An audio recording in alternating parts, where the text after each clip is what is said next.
Du côté de la SONAP, on érige la délocalisation du dépôt central en priorité en cette année 2023 à Kumba. C'est une ancienne priorité, si vous me permettez Ouais. l'expression, mais je pense que tout comme Alpha Condé nous a laissé des barrages hydroélectriques, il aurait été souhaitable que Mamadi Doumbouya aussi nous laisse au moins ces dépôts-là. Il y a deux dépôts principalement sur lesquels je vais me prononcer. Ouais. C'est le dépôt qui se trouverait dans la région administrative de Kankan. Il faciliterait l'approvisionnement de la Guinée profonde, puisque la Guinée forestière est de l'autre côté. Et le dépôt qui serait construit à Forêt-Caria, Forêt-Caria risque d'être, si vous voulez, une hub ville dans les prochaines années. Ouais. Ça sera une ville entourée d'unités industrielles. Vous savez qu'il est prévu que l'aéroport transfère à Forêt-Caria, l'aéroport, le nouvel aéroport de Conakry. Disons l'aéroport guinéen, puisque si on dit l'aéroport de Conakry à Forêt-Caria, c'est un peu compliqué.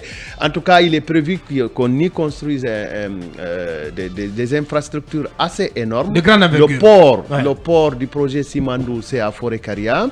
Et il y a des études qui ont démontré que le local contiene seulement des infrastructures, en tout cas liées au projet Simandou, entre autres, dans la ville de Forêt-Caria pourrait aller jusqu'à 25 millions de dollars par an. Ouais. Donc, si on a un dépôt au niveau de cette préfecture-là, c'est aussi une manière d'assurer l'approvisionnement des unités industrielles en et de tous ces méga-projets. Tous ces méga-projets en produits pétroliers. Ouais. Mais il paraît que c'est un peu difficile. Ouais. C'est un peu difficile. Une question de moyens.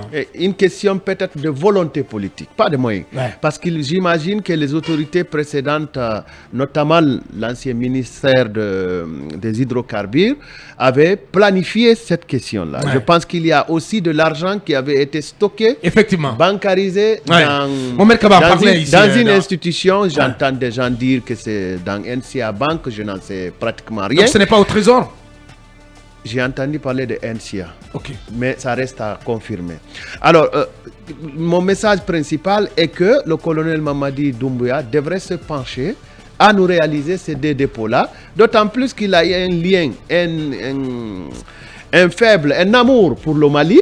Ouais. Le Mali pourrait bien s'approvisionner à partir de la région administrative de Kankan pour permettre d'assurer des stocks fiables. Ouais. Et surtout qu'on est en train de faire en sorte que le port de Conakry soit le port privilégié de la flotte malienne. Ouais. Donc là aussi, ça alors si je vous suis très bien, le port, plutôt le dépôt central de la SONAP à Kankan n'a pas les pleines capacités pour desservir tout l'arrière-pays. C'est ce que nous avons appris, c'est qu'il est indispensable maintenant, compte tenu du volume de demande, de réaliser ce dépôt qui avait été déjà planifié sous le régime de M. Alpha Condé, qu'il est utile de réaliser ce dépôt, mais également réaliser le dépôt prévu à Forêt-Caria. Cela a plusieurs avantages, M. Aboubakar. Premièrement, un avantage lié à la sécurité. Vous savez que les dépôts comportent assez de risques. Ce n'est jamais arrivé en Guinée, à ce que je sache, mais il faut quand même prévoir les choses.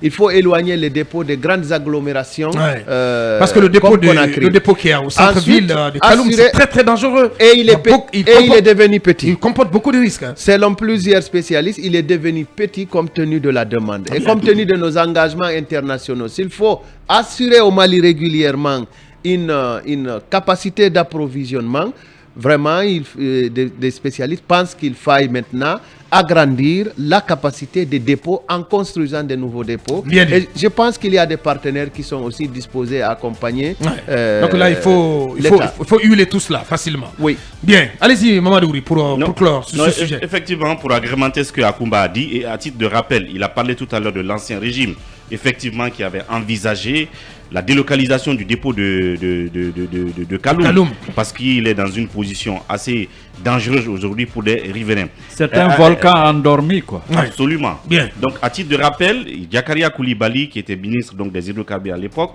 avait même animé une conférence de presse, c'était un vendredi 16 janvier 2020, et il a fait savoir d'abord que ce qui fait la dangerosité justement du dépôt actuel, c'est que il avait déjà enregistré 3 départs de feu par suite de court-circuit. Heureusement, à l'époque, la situation avait été pu gérer grâce au professionnalisme et à l'efficacité du système anti-incendie à l'époque. Et effectivement, le nouveau site a été prévu pour Mouribaya, et c'est dans la commune rurale de Maferea. Et d'ailleurs, Mouribaya, c'est un peu à côté de Mangueta là-bas. Il faut rappeler que les populations, depuis qu'on leur a annoncé cette nouvelle, sont dans l'attente. Parce que comme Akumba l'a dit, ça peut même permettre de, si vous voulez, développer la zone de fouetter l'économie locale. En termes d'infrastructure, parce qu'il y a la route qui doit passer vers Mangueta pour aller sortir vers Mouribaya derrière, donc vers la bordure de mer, où on va installer ce dépôt central. À l'époque, le coût de réalisation avait été estimé donc à 130 millions de dollars. Pratiquement, ça doit faire 1198 milliards environ. 1298 milliards de francs guinéens. Donc, est-ce que nous en avons la capacité aujourd'hui? C'est bien possible, puisque depuis le 5, on a sécurisé tellement d'argent qu'on en envoie stocker à l'intérieur du pays. Il y a quelqu'un qui nous l'a dit. Et donc, à l'époque, le ministre disait qu'il y avait 5 sociétés qui étaient intéressées à cette situation même. Si l'État, en tout cas, s'engage à réaliser ce dépôt-là, il y a le fait qu'il pourrait avoir plus de place dans l'actionnariat. Parce qu'actuellement, la société guinéenne de pétrole est pratiquement à plus de 93% détenue par l'État guinéen. Non, d'autres sociétés. L'État guinéen. Ah, vous parlez de la SGP. La SGP, n'est actionnaire qu'à 7% dans la société. Et donc, si aujourd'hui, l'État a la capacité, sous Mamadi, de lever pratiquement 1200 quelques milliards ou 1300 quelques milliards pour réaliser ce dépôt, donc on aura plus de parts, peut-être même 100% dans l'actionnariat, et ce qui est encore plus important. Maintenant, ça avait été annoncé au début. Aujourd'hui, j'ai l'impression, Akumba a raison, qu'il n'y a pas cette ferveur-là du côté de la présidence pour donc booster ce travail. Et j'ajoute à cela, en dehors de la délocalisation du dépôt pétrolier, les recherches. À l'époque, on parlait des recherches de hyperdynamique sur les questions de pétrole. Et je voyais sur un site Sika Finance la dernière fois que le Sénégal, par exemple, va bientôt démarrer son projet de production gazière au large donc, de ses côtes. Et nous, pendant ce temps, on a du potentiel, mais on n'investit pas dans les recherches. On s'est arrêté ça va générer plus de 30 milliards de dollars par an pour le Sénégal. Mais voilà. Donc, c'est une façon donc de dire qu'il faut accentuer justement la réflexion, mais les efforts sur la recherche. Et surtout aller dans le pragmatisme. Parce que jusque-là, comme il a dit, c'est d'abord, ça reste une ancienne priorité. Parce qu'au début de la transition, c'était la priorité des priorités. Mais pour l'instant, on sent une sorte d'indolence autour du sujet. En tout cas, eu égard justement à cet aspect lié à la dangerosité de l'emplacement de ce dépôt, le dépôt actuel détenu par la SONAP du côté de Kaloum, il est urgent de faire quelque chose, de pousser en tout cas les efforts vers une délocalisation de ce dépôt au cabinet. Absolument, il faut complètement faire déguerpir ce dépôt-là parce qu'il est très contraignant. Quand vous allez... Il est très mal placé.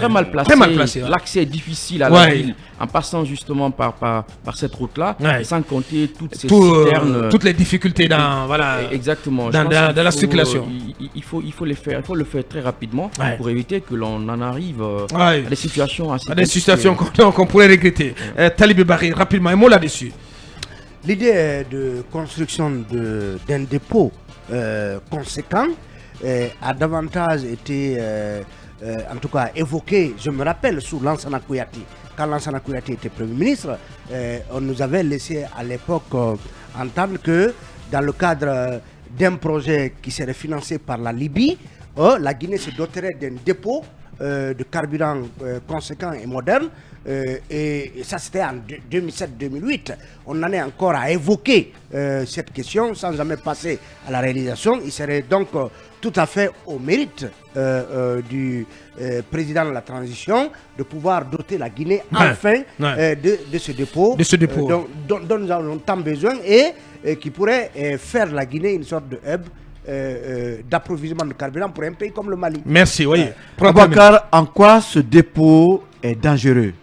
Il est collé au port de Conakry, collé à la cité, comment on appelle, cité chemin de fer, qui abrite beaucoup de services de l'administration, mais aussi collé à un quartier populaire qu'on appelle Corentine. Le reste, envisagé. Bien dit. Voilà ce qu'on pouvait dire sur cette question, Yacoumba. On va y revenir prochainement.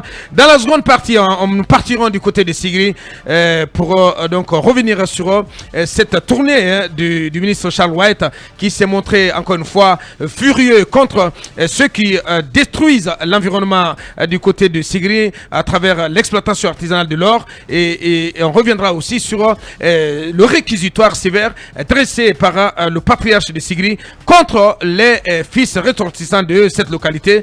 Et dans la seconde partie également, nous parlerons de ce procès qui s'est ouvert, le procès relatif au meurtre de Thierno Mamadou Diallo, première victime sous le CNRD, l'accusé, l'adjudant-chef qui est à la barre, qui a comparé hier, a avoué avoir tiré avec un PMK. On en parle avec nos chroniqueurs avant de donner la parole à M. Ousmane Gawal Diallo, le ministre porte-parole du gouvernement, qui va intervenir sous les coups de 9h15 sur nos antennes. On revient dans quelques minutes.